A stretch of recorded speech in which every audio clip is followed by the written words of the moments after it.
বর্ষাকালে গ্রামের বউদের এই যে দেখো এরকমভাবে কাজ করতে হয়, বিশেষ করে যারা গরিব ঘরের, কারণ তাদের তো আর এক ছাদের নিচে সব কিছু না। তো আমারও সেরকমই অবস্থা।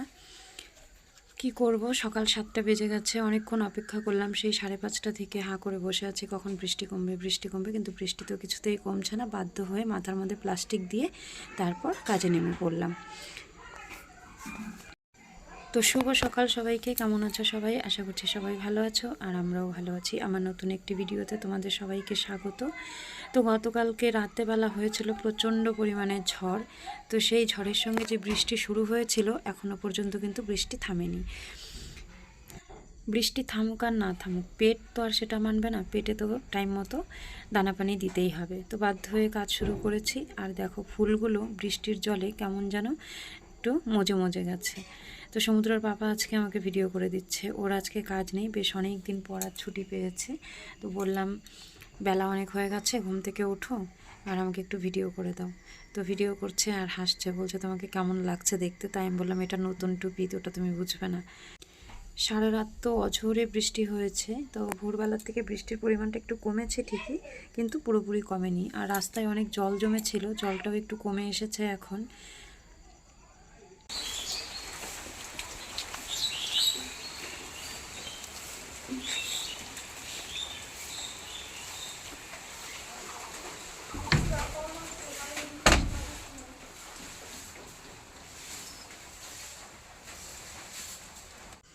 এই যে ঘুঘু পাখিটা প্রথম যেদিন পেয়েছিলাম সেদিনও কিন্তু ভিডিও করে দেখিয়েছিলাম। তো তখন তো খেতে পারতো না, সমুদ্রের পাপা হাতে তুলে খাইয়ে দিত। তো এখন খেতে শিখে গেছে, উড়তেও শিখে গেছে। খাঁচা থেকে বের করলে পরে উড়ে অনেকটা দূরেই চলে যায়, কিন্তু একেবারে যে উড়ে চলে যায় সেটা কিন্তু করে না। তো আমরা চাই ও যদি চলে যায় চলে যাক, কিন্তু যায় না। জানি না কোন দিন আবার উড়ে চলেই যাবে, একটু ছাড়তেও হয়, কারণ পাখি তো আর আটকে রাখার জিনিস না, বিশেষ করে ঘুঘু পাখি। যাই হোক, তো এখন স্নান করে তারপরে যে চা খাচ্ছি, আর কড়াইতে করে হচ্ছে ফেনা ভাত। ছেলের আমার প্রচণ্ড কাশি হয়েছে, সর্দি টর্দি নেই, এমনি কাশি। আর আমার তো ভীষণই শরীর খারাপ। তো এখন এই যে ডক্টরের কাছে যাব। আর সমুদ্র পাপা মাছ নিয়ে এসছে।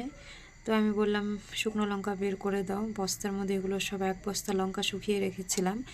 তো সেগুলো কৌটোতে কিছু করে বের করি, কিছুদিন খাই আবার বের করি, এই আর কি। তো ইঁদুরে বস্তাটা ফুটো করে দিয়েছে, একটা কোনো ড্রামে ভরে রাখতে হবে।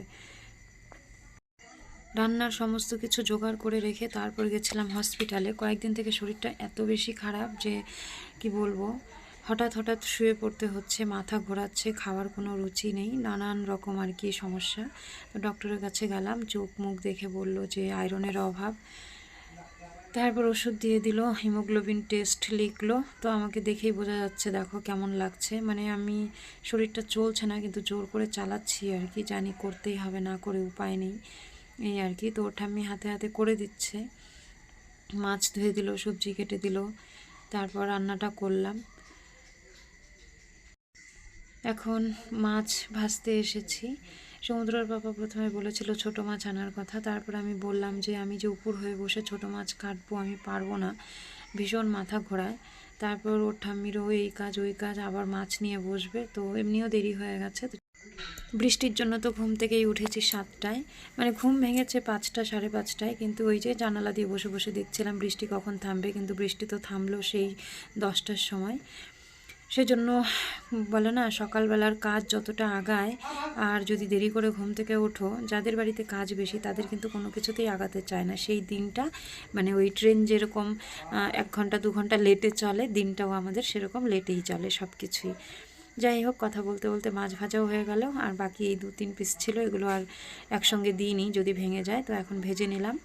আজকে রান্নাটা একটু অন্যরকমভাবে করি, সবসময় তো সবজি মশলা একসঙ্গেই কষিয়ে নিই। তো আজকে মনে হলো না, একটু আলাদা রকম করে করি। আগে সবজিগুলোকে একটু তেলের মধ্যে কষিয়ে নিলাম, তারপর নামিয়ে রেখে কড়াইতে আবার একটু তেল দিয়ে তারপর মশলাগুলো দিয়ে মশলাটা কষাবো, কষিয়ে তারপর সবজিগুলো আবার দিয়ে দেবো। তো এরকম করে রান্না কিন্তু আমি খুব একটা বেশি করি না। আমাদের বাড়িতে সাধারণত কড়াইতে তেল দিয়ে জিরে ফোড়ন দিয়ে তারপর সবজিগুলো দিয়ে একটু কষিয়ে নিয়ে তারপর হলুদ লবণ বাটা মশলা এসব দিয়ে কষিয়ে কষিয়ে তারপরে ঝোল দিয়ে দেওয়া হয়। তো এই যে দেখো সবজিটা নামিয়ে রেখে কিন্তু আগে মশলাটা দিলাম, তারপরে হলুদ লবণ আর মশলার বাটিটা ধুয়ে একটু জল দিয়ে দিলাম।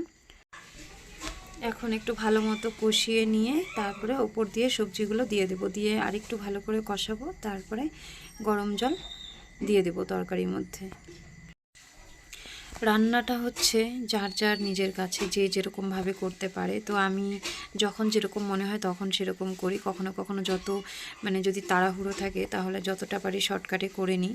তো এই যে মশলার মধ্যে সবজি দিয়ে কষিয়ে তারপর গরম জল দিয়ে দিলাম একটু, এখন হতে থাকুক। আর করব ঝিঙে। তো এই যে এখানে কেটে রেখেছিলাম, ওর ঠাম্মি কেটে দিয়েছিল, এখন আমি একটু লবণ মাখিয়ে রাখলাম, তাহলে জলটা বেরিয়ে যাবে। এদিকে তরকারিটাও ফুটে উঠেছে, এখন মাছগুলো দিয়ে দিই। মাছগুলো দেওয়ার পর আর কিছুক্ষণ ফুটলে তারপর নামিয়ে নেব। সমুদ্র আর ওর পাপা গেছে গাড়িটা ঠিক করতে, গাড়ির মধ্যে একটু প্রবলেম হচ্ছিল। আর তার মধ্যে সমুদ্র পাপা বলল যে বেশ কয়েক কিলোমিটার চললে তারপর নাকি মোবিল চেঞ্জ করতে হয়, তো সেটাও চেঞ্জ করবে। আর আমার যেহেতু শরীরটা ভালো না, সেজন্য সমুদ্রকে নিয়ে গেল, বললো যে তুমি রান্নাই করবে না, ওর পেছনে চিৎকার চেঁচামেচি করবে, তার চেয়ে বরং আমি ওকে নিয়ে যাই, তুমি ধীরে সুস্থে রান্নাটা করো। তো এখন রান্না শেষের দিকে, তার উপর আমাদের এখানে কিন্তু কারেন্ট নেই, মোবাইলের চার্জও নেই। তো এখন ভিডিওটা হয়ে গেলে, রান্নাবান্না শেষ হলে তারপর মোবাইল চার্জে দিয়ে স্নান খাওয়া দাওয়া করব। তো এই যে দেখো ঝিঙেটাও হয়ে গেছে প্রায়, এটা এখন নামিয়ে নিলাম, তারপর বাসনগুলো মেজে স্নান করে তারপর খাওয়া দাওয়া করব। আর এই ফাঁকে মোবাইলটা চার্জে দিয়ে আসি।